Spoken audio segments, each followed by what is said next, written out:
तो प्रीवियसली हमने पढ़ा था मौर्यंस एम्पायर के बारे में, जो कि मगध वाले रीजन पे रूल करता था।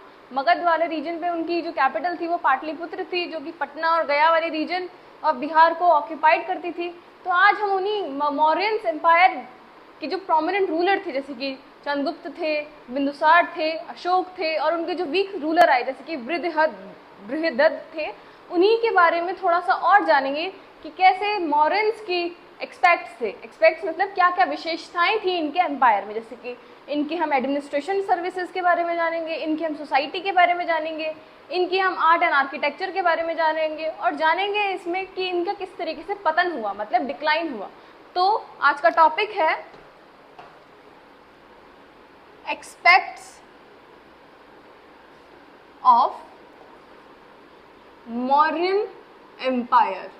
एक्सपेक्ट्स ऑफ मौर्यन एम्पायर, जिसमें अगर हम सबसे पहले एक्सपेक्ट्स की बात करें, एक्सपेक्ट्स का मतलब होता है विशेषता, ये करेक्टरिस्टिक्स, इस एम्पायर की करेक्टरिस्टिक्स बताने वाले बिंदु।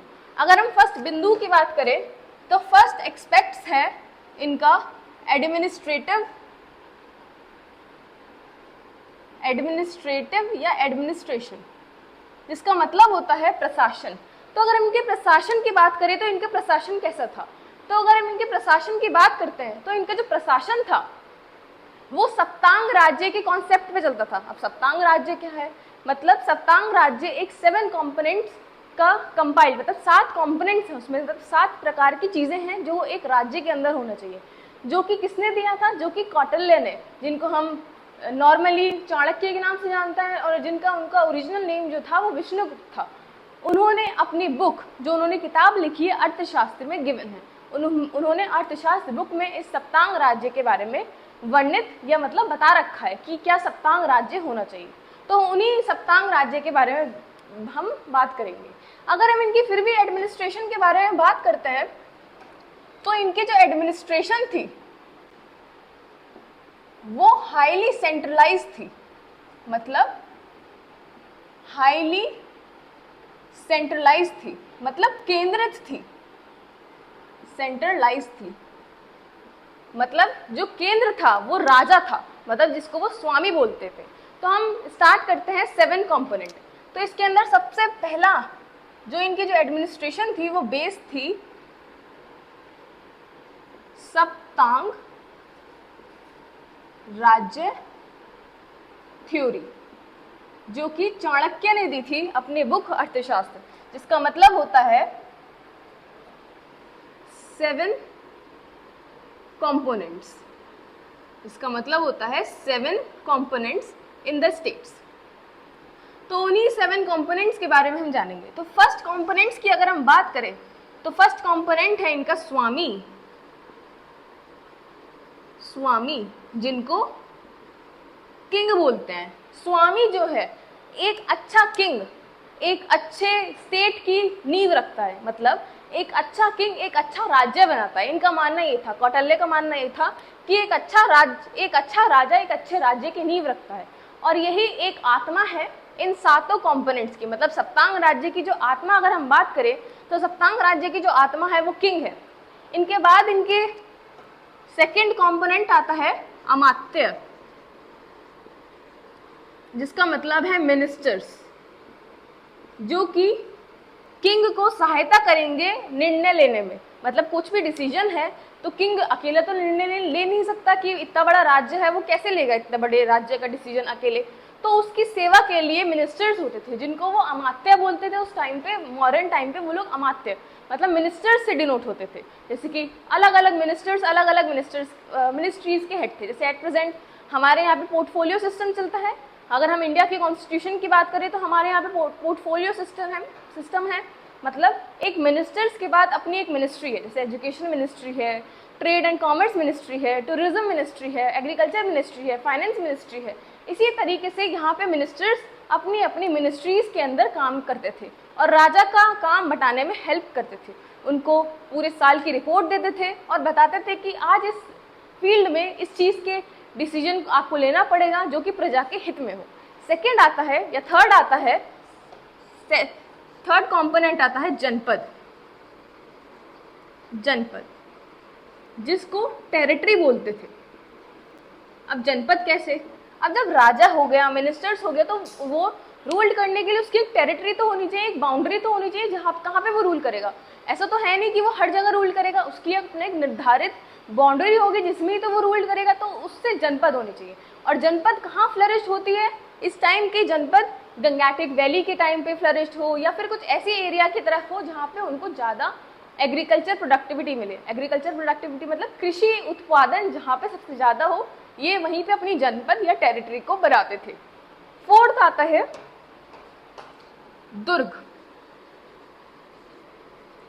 जिनको ये लोग फोर्टिफाइड कैपिटल बोलते हैं। कैपिटल मतलब राजधानी, जैसे हर राज्य की एक राजधानी होती है, एक कैपिटल होती है, वैसे ही इन्हीं के टाइम की अगर मगध की बात करें, जो मौर्यंस थे मगध पे रूल करते थे, इनकी जो राजधानी थी वो पाटलिपुत्र थी, जो कि गंगैटिक वैली से लेके स्टार्टिंग थी और उनको पूरे गंगैटिक वैली के एरिया को ऑक्यूपाइड कर रखा था, जिसमें जो गंगा और सोन रिवर थी वो नेचुरल बाउंड्री बनाती थी। नेचुरल बाउंड्री कैसे, अगर हम इनकी कैपिटल की बात करें तो वो दो नदियों के बीच में थी, इधर इनकी कैपिटल थी। अगर किसी को उनकी अटैक करना है, इनकी कैपिटल पे अटैक करना है, तो पहले वो इन नदियों को पार करके फिर जाएगा इनकी कैपिटल पे अटैक करने के लिए। और इन नदियों में ये लोग मगरमच्छ छोड़ देते थे, सांप छोड़ देते और बहुत सारे जहरीले चीज़ें छोड़ देते, जिसकी वजह से आदमी कैपिटल पे अटैक करने से पहले ही मर जाता था। तो इस तरीके से इनकी जो नेशनल बाउंड्री थी वो 2 रिवर्स ऑक्यूपाइड कर रखी थी, सोन और गंगा, जो कि पाटलिपुत्र के नियर बाय थी। थर्ड या फोर्थ, फिफ्थ कंपोनेंट की बात करें तो फिफ्थ कंपोनेंट है कोश। कोश का मतलब होता है ट्रेजरी। ट्रेजरी मतलब धन। अगर यहाँ के हम ट्रेजर या टैक्स की बात करें तो यहाँ के मॉरियंस में अलग अलग तरीके के अलग अलग टैक्स लिए जाते थे। जैसे कि 1/6 टैक्स लिया जाता था प्रोडक्शन पे, 1/3 टैक्स लिया जाता था एरिड वाले रीजन पे, जो सूखा बंजर वाला जमीन है। इस तरीके से अपने ट्रेजर को फुलफिल करते थे, मतलब कोष को फुलफिल किया। जैसे कि हमारे भारत का जो ट्रेजर है वह कंसोलिडेटेड फंड ऑफ इंडिया है, जिससे हम सारे अपने खर्चे करते हैं। जो हमारे मिनिस्टर्स हैं वो सारे खर्चे बताते हैं कि आपको वो इस विभाग में पैसे लगाने की योजना है, ये योजना है, इस वजह से पैसा लगेगा। तो वो पैसा कहाँ से लग रहा है? वो पैसा लग रहा है कंसोलिडेटेड फंड ऑफ इंडिया से। तो वहाँ अगर हम इस टाइम की बात करें तो यहाँ पे जो पैसा लगता था वो कोष से लगता था, मतलब जहाँ पे पैसा रखा जाता था और जिसको हम ट्रेजर बोलते थे। अब अगर हम इनके 6th कॉम्पोनेंट की बात करें तो इनका 6th कॉम्पोनेंट था डंडा। दंड का मतलब होता है आर्मी कॉमा जस्टिस या फिर फोर्स। अब इतनी बड़ी इन्होंने टेरिटरी बनाई है, इनकी बाउंड्री डिसाइड हो गई और इनके पास कोष भी आ गया, किंग भी है, स्वामी भी है, जनपद भी है, टेरिटरी, तो उसको मेंटेन करने के लिए इनके पास आर्मी होनी चाहिए। और उस टाइम पे मगध, अगर हम मौर्यन डायनेस्टी की बात करें तो इनकी सबसे ज़्यादा वास्ट आर्मी थी, तो यही वो दंड में आ जाती थी, जिसमें आर्मी थे, जस्टिस का मतलब न्यायाधीश थे, जो न्याय करते थे, क्रिमिनल लॉ के अकॉर्डिंग करते थे। इसके एट प्रेजेंट हमारे यहाँ पे चीफ जस्टिस ऑफ इंडिया है और सुप्रीम कोर्ट के चीफ जस्टिस हैं, हाई कोर्ट के चीफ जस्टिस हैं, डिस्ट्रिक्ट कोर्ट है, ये सारे न्यायालय हैं जहाँ पे हमारे सुनवाई होती है, पनिशमेंट दी जाती है। इस तरीके से इनके यहाँ पे भी न्यायालय थे। थर्ड आता है फोर्स। ये फोर्स वही जैसे हमारे यहाँ पुलिस है, नेवी है, आर्मी है, इस तरीके से ये सारी ये दंड में कन्वर्ट हो जाती थी। 7th कॉम्पोनेंट आता है इनकी थ्योरी का एलाइज। एलाइज मतलब होते हैं फ्रेंड। अब इनकी पूरी टेरिटरी, अब सबसे तो दुश्मनी नहीं ले सकते थे ये लोग भी या हम लोग भी, तो हम लोग अपने नियर बाय फ्रेंड रखेंगे। अगर हम पे अटैक हो रहा है कभी तो ये लोग हमारे फ्रेंड्स जो हैं वो हमसे अटैक करने से बचेंगे और क्या कहते हैं हमारा साथ देंगे दूसरी कंट्री को या उनको रोकने में, उनके अटैक को रोकने में। तो ये थे 7 कॉम्पोनेंट जिसकी वजह से मॉरियंस की जो एडमिनिस्ट्रेशन बेस थी। सेकेंड हम इनकी बात करते हैं, अगर हम इनके कॉन्सेप्ट की बात करते हैं तो इनकी हम सोसाइटी के बारे में बात करते हैं कि इनकी सोसाइटी कैसी थी। तो अगर हम मॉरियंस की सोसाइटी की बात करें तो मॉरियंस की जो सोसाइटी थी वो काफ़ी डिफरेंट चीज़ों को बेस थी। जैसे कि अगर हम मॉरियंस की सोसाइटी की बात करें तो मॉरियंस की सोसाइटी में वर्ण सिस्टम था। वर्ण सिस्टम वही सिस्टम जो कि ब्राह्मण, क्षत्रिय, वैश्य और शूद्र से कंक्लूडेड था। और ये जो वर्ण सिस्टम था, इसी बर्थ के अकॉर्डिंग उनकी ऑक्यूपेशन डिसाइड होती थी। जैसे कि जो ब्राह्मण है वो ब्राह्मण मतलब पंडितानी करेगा, जो क्षत्रिय है वो लड़ाकू बनेगा, जो वैश्य है वो व्यापार करेगा, और जो शूद्र है वो इन सबकी सर्वेंट मतलब इन लोगों की सबकी सेवा करेगा। अगर हम सेकंड बात करते हैं तो मेगास्थनीज ने, जो मेगास्थनीज कौन, मेगास्थनीज वही जो सेल्यूकस निकेटर ने ट्रीटी के बाद चंद्रगुप्त मौर्य की कोर्ट में एक राजदूत छोड़ा था। तो उसने अपने बुक इंडिका में लिखा है कि उस टाइम पे मगध में 7 तरीके के पेशे फ्लरिश थे। पेशे किस तरीके से मतलब प्रोफेशन फ्लरिश थे, या अगर हम बोले तो ऑक्यूपेशन फ्लरिश थे। जैसे कि इनकी सोसाइटी में प्रोफेसर थे, आर्टिशियंस थे, क्राफ्टमैन थे, स्कॉलर्स थे, काउंसलर्स थे। इस तरीके से अलग अलग डिफरेंट प्रोफेशन थे। जैसे कि आज प्रेजेंट हमारे यहाँ पे भी डिफरेंट प्रोफेशंस फ्लरिश्ड होते हैं। जैसे कि कोई इंजीनियर है, कोई आर्टिशियन है, कोई आर्किटेक्ट है, कोई डॉक्टर है, कोई IAS ऑफिसर है, कोई काउंसलर है, कोई कैबिनेट में जाके काम कर रहा है। इस तरीके से अलग अलग प्रोफेशंस हैं हमारे यहाँ पे। वैसे ही इनके यहाँ पे प्रोफेशन फ्लरिश्ड होते थे। अगर हम इनकी सोसाइटी में वुमेन की बात करें कि वुमेन का दर्जा किस तरीके से था, तो वुमेन जो थी काफ़ी ज़्यादा फ्रीली थी। अगर हम इनके बात करें तो वर्ण सिस्टम फॉलो होता था, वर्ण सिस्टम था इनकी सोसाइटी में, डिफरेंट प्रोफेशन थे मतलब पेशे थे। और जो विमेन थी, विमेन की जो पोजीशन थी, विमेन जो थी वो फ्री थी। विमेन के पास फ्रीडम था मतलब उनकी आज़ादी थी। अगर हम इससे पहले वाले चैप्टर से बात करते हैं तो महाजनपद एरा में इस तरीके से विमेन को फ्रीडम नहीं दिया जाता था, लेकिन मगध सोसाइटी में या मौर्यन सोसाइटी में विमेन्स को फ्रीडम दिया जाता था। इनफैक्ट अगर हम विमेन की बात करें मौर्यंस में, तो यहाँ की विमेन्स जो थी वो किंग के अधीन काम भी करती थी। जैसे कि रॉयल गार्ड्स थी, रॉयल गार्ड्स मतलब सेना, वो रक्षा करती थी। इवन वो स्पाइस भी थी, स्पाइस मतलब गुप्तचर थी विमेन। तो इस तरीके से वो काफ़ी ज़्यादा विमेन जो थी वो अपनी आज़ादी को काफ़ी फुलफिल कर रही थी। इवन जो यहाँ की विमेन थी वो दोबारा से शादी भी कर सकती थी, और अगर उनका पति उनको परेशान कर रहा है तो वो डिवोर्स भी ले सकती थी। इस तरीके के सारे राइट्स जो थे वो विमेन के पास थे। नेक्स्ट अगर हम बात करें इनके रिलीजियस टॉलरेंस की, तो इनकी सोसाइटी काफ़ी ज़्यादा रिलीजियस टॉलरेंस थी। रिलीजियस टॉलरेंस मतलब यहाँ पे हर तरीके के धर्म का पालन हुआ करता था, मतलब पालन के साथ साथ रिस्पेक्ट भी किए जाते थे। जैसे कि उस टाइम पे अगर हम बात करें तो 3 रिलीजन अप्राइज्ड हुए थे, हिंदुइज्म था, बुद्धिज्म था, जैनिज्म था, आजीविका सेक्ट था, जिसमें अलग अलग मॉरल्स के रूलर्स ने अलग अलग रिलीजन को फेवर किया था। जैसे कि चंद्रगुप्त की बात करें तो चंद्रगुप्त ने बुद्धिज्म रिलीजन को फुलफिल किया था। अगर हम बिंदुसार की बात करें तो बिंदुसार ने आजीविका रिलीजन को फुलफिल किया था, फेवर किया था। और अशोक की बात करें तो अशोक ने बुद्धिज्म को फॉलो किया था। तो ये अलग अलग रिलीजन को ये टॉलरेंस थे, मतलब टॉलरेंस मतलब उदार। नेक्स्ट हम इनकी बात करते हैं इनके आर्ट एंड आर्किटेक्चर की। इनकी क्रिया या कलाएं कैसी थी, या जो हमें मेजर आर्किटेक्चर्स मिले हैं, जो बड़े बड़े हमें शिलालेख मिले हैं, ये कहाँ मिले थे। तो जब बात आते हैं, अगर हम मॉरियंस की आर्ट एंड आर्किटेक्चर की बात करते हैं तो 2 टाइप की थी, कोर्ट आर्ट और पॉपुलर आर्ट। अगर हम कोर्ट आर्ट की बात करें तो कोर्ट आर्ट वहाँ के राजाओं ने फुलफिल कराई थी, मतलब वहाँ के राजाओं ने बनवाई थी अपने काल में। और अगर हम पॉपुलर आर्ट की बात करें तो पॉपुलर आर्ट वहाँ के लोकल पीपल्स ने वहाँ पे रह के बनवाई थी। तो इनके बारे में हम थोड़ा सा जान लेते हैं। तो अगर हम कोर्ट आर्ट की बात करते हैं, कोर्ट आर्ट की बात करते हैं तो कोर्ट आर्ट में सबसे जो प्रोमिनेंट आता है वो आते हैं पिलर्स। जो अशोक ने जब बुद्धिज्म ज्वाइन कर लिया था तो पिलर्स बनवाए थे,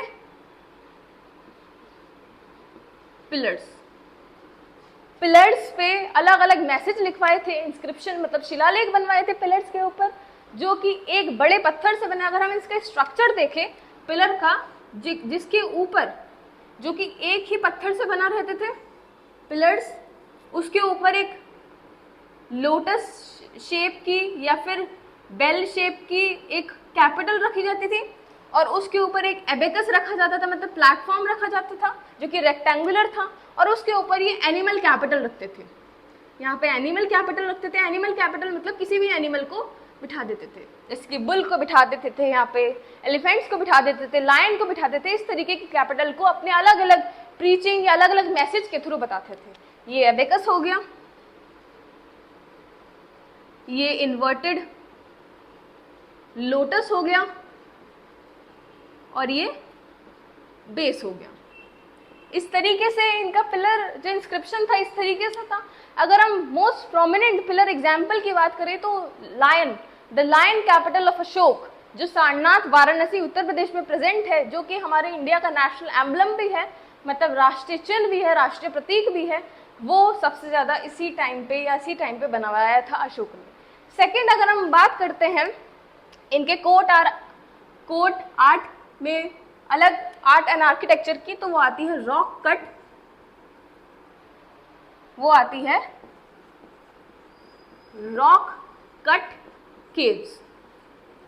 अगर हम रॉक कट केव्स की बात करें तो इन्होंने काफी, ये इनकी जो नीति थी काफी ज्यादा टॉलरेंस थी, मतलब उदार थी, जिसकी वजह से ये बुद्धिज्म, अलग अलग रिलीजन, जैनिज्म, मॉन्क्स के लिए जो उनके जो शिक्षा लेते थे, इन धर्मों से जुड़े हुए थे, उनके लिए पत्थरों को काट के केव बनाई गई, जहाँ पे वो तपस्या कर सके और अपने एनलाइटमेंट, मतलब अपने आत्मा को परमात्मा से ज्वाइन कर सकते। तो इस टाइम पे रॉक कट केव काफी ज्यादा फ्लरिश थी। अगर हम मोस्ट प्रोमिनेंट एग्जाम्पल की बात करें रॉक कट की, तो सुधामा और लोमसा ऋषि की जो केव है, जो कि गया के नियर बाय बरबरा हिल्स के पास लोकेटेड है, वो काफी ज्यादा प्रोमिनेंट है।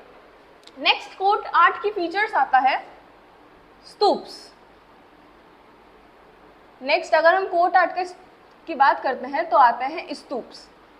स्तूप्स जो अशोक ने बनवाए थे, जो कि सेमी डोम लाइक स्ट्रक्चर के थे, उनके आसपास यहाँ पे तोरण हुआ करता था, ये तोरण हुआ करता था, और इस तरीके से इनका स्ट्रक्चर था, जिसमें इस स्तूप के अंदर भगवान गौतम बुद्ध की रिलिक रखी गई थी। रिलिक मतलब होती है अस्थियां, जिसमें से सबसे जो प्रोमिनेंट एग्जाम्पल है स्तूप का वो है सांची स्तूप, जो कि मध्य प्रदेश में लोकेटेड है।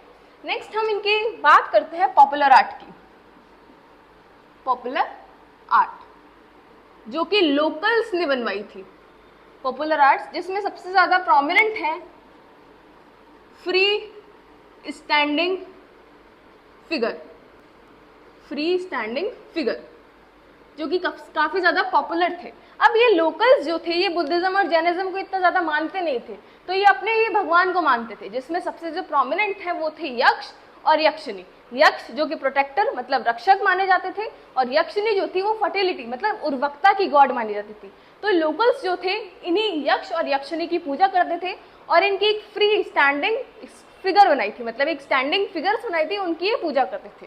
ठीक है, नेक्स्ट ये था इनके एक्सपेक्ट्स के बारे में, जिसमें हमने एडमिनिस्ट्रेशन के बारे में जाना, सोसाइटी के बारे में जाना, आर्ट एंड आर्किटेक्चर के बारे में जाना।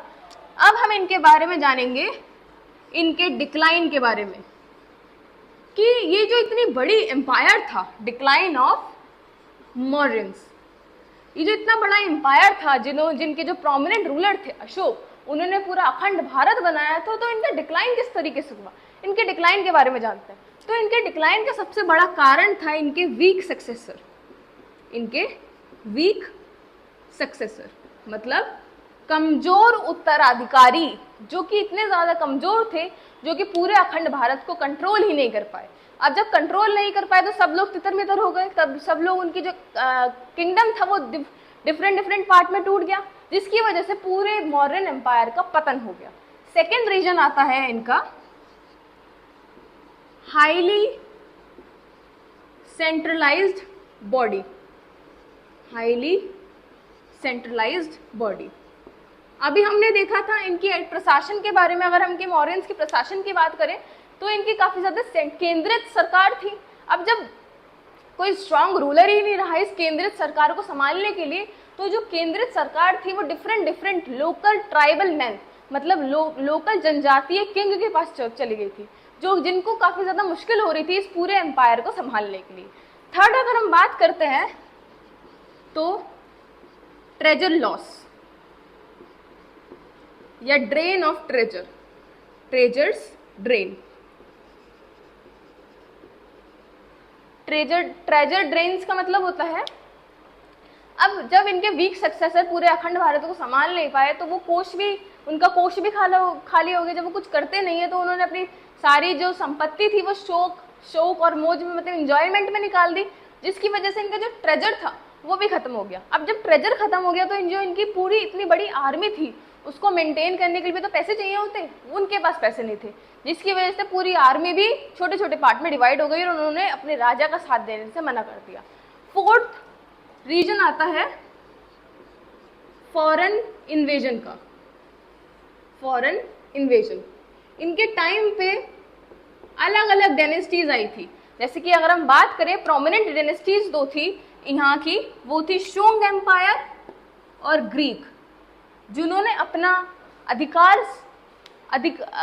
सबऑर्डिनेशन पॉलिसीज को, एक्सपेंशन की पॉलिसीज को फ्लरिश किया और वो इंडिया की इस वाले रीजन को ऑक्यूपाइड कर लिया, जो कि नॉर्थ वेस्ट इंडिया वाला था। शुंग डायनेस्टी, जैसे अगर हम बात करें शुंग डायनेस्टी की, तो उनके प्रोमिनेंट लीडर थे पुष्यमित्र शुंग, जिन्होंने बृहद हद की, जो कि उसके मिलिट्री कमांडर थे, उनकी हत्या करके अपनी नई डायनेस्टी बनाई थी, शुंग डायनेस्टी, नदर्न इंडिया में।